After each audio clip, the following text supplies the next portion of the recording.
چند سال قبل عرب سائنسدانوں کے ایک گروہ نے قرآن مجید میں سے جینیات کے بارے میں تمام معلومات اکٹھی کیں اور قرآن کی اس آیت پر عمل کیا جو کہ اس طرح سے موجود ہے، لہٰذا تم اہل کتاب سے پوچھ لو اگر تم علم نہیں رکھتے۔ اسی طرح ایک اور جگہ ارشاد ہے، چنانچہ اگر تم نہیں جانتے تو اہل ذکر سے پوچھ لو۔ دوستو، ان معلومات کا انگریزی ترجمہ کر کے پروفیسر ڈاکٹر کیتھ مور کو تبصرے کے لیے پیش کیا گیا۔ پروفیسر کیتھ مور کینیڈا کی یونیورسٹی آف ٹورنٹو کے شعبہ تشریح الاعضاء کے چیئرمین اور جینیات کے پروفیسر ہیں۔ مزید وہ دور حاضر کے علم جینیات کے مستند ماہرین بھی شمار کیے جاتے ہیں۔ پروفیسر ڈاکٹر مور نے ان قرآنی آیات کے ترجمے کا انتہائی باریک بینی سے جائزہ لینے کے بعد کہا کہ قرآن مجید میں جینیات کے بارے میں دی گئی زیادہ تر معلومات اس میدان میں جدید دریافتوں سے مکمل طور پر ہم آہنگ ہیں، یعنی ان میں کہیں بھی تضاد نظر نہیں آتا۔ انہوں نے مزید کہا کہ چند آیات ایسی بھی ہیں جن کے سائنسی طور پر درست ہونے کے بارے میں وہ کوئی رائے نہیں دے سکتے۔ وہ ان آیات کو درست کہہ سکتے تھے نہ ہی غلط، کیونکہ وہ ان میں بیان کی گئی معلومات سے خود بھی آگاہ نہیں تھے۔ دوستو، جینیات کے بارے میں جدید مطالعاتی رپورٹوں اور تحریروں میں بھی ان معلومات کا تذکرہ موجود نہیں تھا۔ ایسی ہی ایک آیت درج ذیل ہے، اقرأ باسم ربک الذی خلق خلق الانسان من علق۔ جمے ہوئے خون کے ایک لوتھڑے سے انسان کی تخلیق کی۔ لفظ علاقن کا مطلب جمے ہوئے خون کے لوتھڑے کے علاوہ جونک کی طرح چمٹنے والی چیز بھی ہے۔ ڈاکٹر کیتھ مور کو معلوم نہیں تھا کہ جنین کی ابتدائی شکل جونک سے مشابہ ہوتی ہے۔ اس بات کا جائزہ لینے کے لیے انہوں نے اپنی تجربہ گاہ میں انتہائی طاقتور خوردبین کے ذریعے سے جنین کی ابتدائی شکل کا مطالعہ کیا۔ جب انہوں نے جونک کے خاکے کے ساتھ اس کا موازنہ کیا تو وہ دونوں کی مشابہت دیکھ کر دنگ رہ گئے۔ اسی اندازہ میں انہوں نے جنین کے بارے میں قرآن مجید میں سے مزید ایسی معلومات اکٹھی کیں جو ابھی تک دریافت نہیں ہوئی تھی۔ ڈاکٹر مور نے قرآن مجید میں جینیات کے حوالے سے دی گئی معلومات کے بارے میں 80 سوالوں کے جواب دیے، اور ان میں سے کوئی بھی ایسا جواب نہیں تھا جو قرآن مجید اور حدیث سے ہم آہنگ نہ ہو۔ دوستو، انہوں نے کہا کہ اگر 30 سال قبل مجھ سے یہ سوال پوچھے جاتے تو میں ان میں سے نصف کا جواب دینے کے قابل بھی نہ ہوتا، کیونکہ میری سائنسی معلومات اس وقت نامکمل تھیں۔ ڈاکٹر کیتھ مور قبل ازیں ایک کتاب دی ڈیولپنگ ہیومن تصنیف کر چکے ہیں۔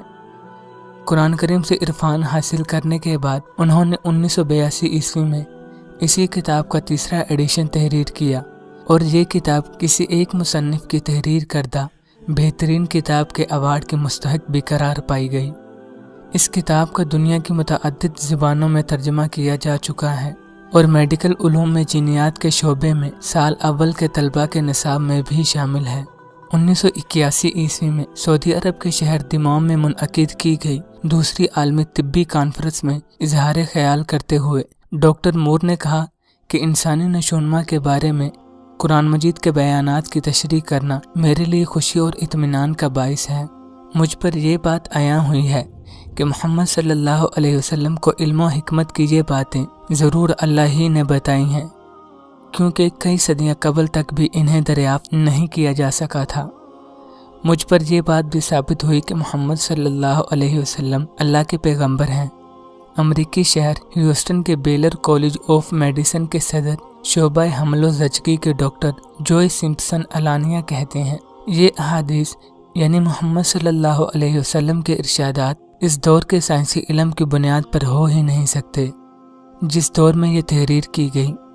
ان احادیث سے یہ نتیجہ نکلتا ہے کہ علم اور مذہب میں کوئی تضاد نہیں، بلکہ در حقیقت اسلام تو وحی کے ذریعے سے روایتی سائنسی نظریات کی رہنمائی کر سکتا ہے۔ قرآن مجید میں ایسے بیانات موجود ہیں جو صدیوں بعد سچ ثابت ہوئے ہیں، جس سے اس تاثر کو تقویت ملتی ہے کہ قرآن اللہ کی نازل کرتا کتاب ہے۔ دوستو، یہ تو ہم سب جانتے ہیں کہ ایک بچے کی پیدائش مادہ منویہ کے ذریعے سے ہوتی ہے اور قرآن نے اسی بات کو اس طرح سے بیان کیا ہے، يخرج من بين الصلب والترائب.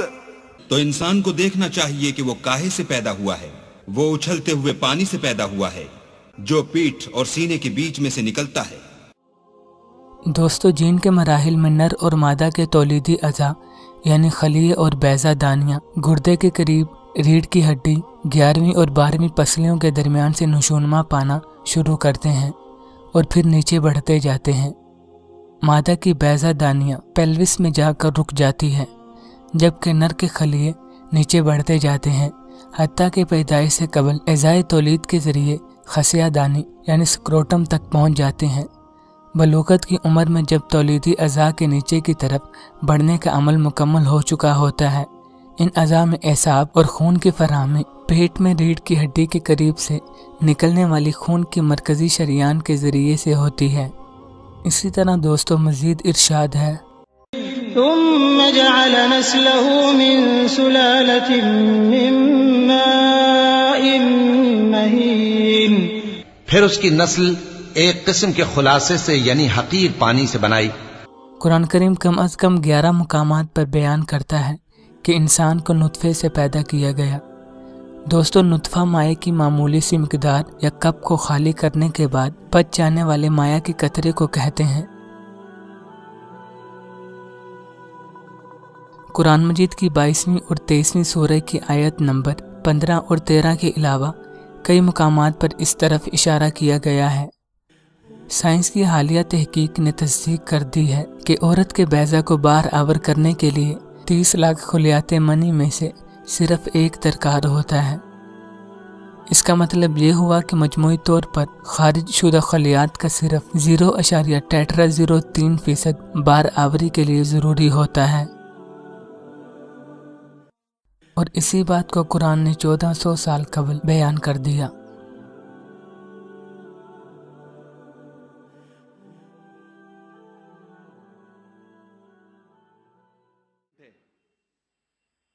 علیحدہ ہے اور ہمیں دکھتا ہے صرف ہاتھ پیر انسان کے۔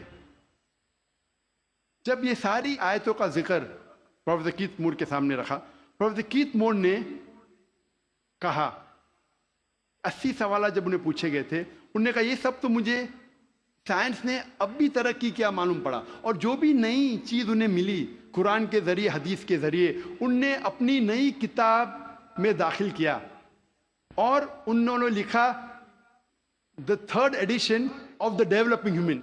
میں جب میڈیکل کالج میں تھا، ہمیں اگر اچھے مارکس ملنا چاہیے تو ہم ریفر کرتے تھے کتاب پروفیسر کیتھ مور کی ڈیولپنگ ہیومن۔ اگر جسٹ پاس ہونے گئے تو ہم ریفر کرتے تھے اندربیر سنگھ، جسٹ پاس ہونے گئے۔ ایمبریولوجی میں اگر ہم اچھے مارکس چاہتے ہم ریفر کرتے تھے کتاب پروفیسر کیتھ مور کی ڈیولپنگ ہیومن۔ جب میں میڈیکل کالج میں تھا اس وقت مجھے کتاب نہیں ملی۔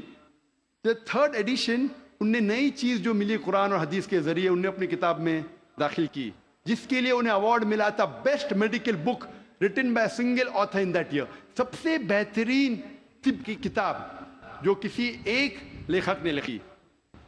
اور یہ کتاب کا ترجمہ کئی زبانوں میں ہو چکا ہے۔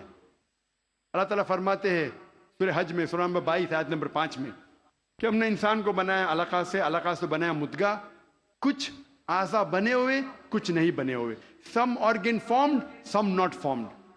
جب یہ آیت کا ترجمہ دکھایا گیا تھا پروفیسر مارشل جانسن کو، جو تھامس جیفرسن یونیورسٹی فیلاڈیلفیا USA کے جو ڈین تھے، انہوں نے کہا اگر اس مرحلے پہ ہم کہیں گے کہ یہ پورا انسان ہے، پورے اعضاء بنے ہوئے ہیں، تو غلط ہے، کچھ اعضاء نہیں بنے۔ دوستو، اس ویڈیو کو لے کر آپ کی جو بھی رائے ہے ہمیں اپنی رائے سے آگاہ ضرور کیجیے، اور چینل کو سبسکرائب کر کے بیل آئیکن کو بھی آن کیجیے۔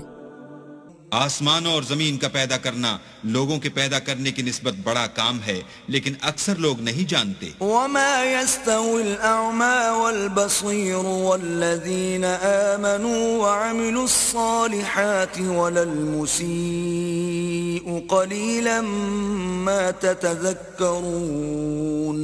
اور اندھا اور آنکھ والا برابر نہیں، اور نہ ایمان لانے والے نیکوکار اور نہ بدکار برابر ہیں۔ حقیقت یہ ہے کہ تم بہت کم غور کرتے ہو۔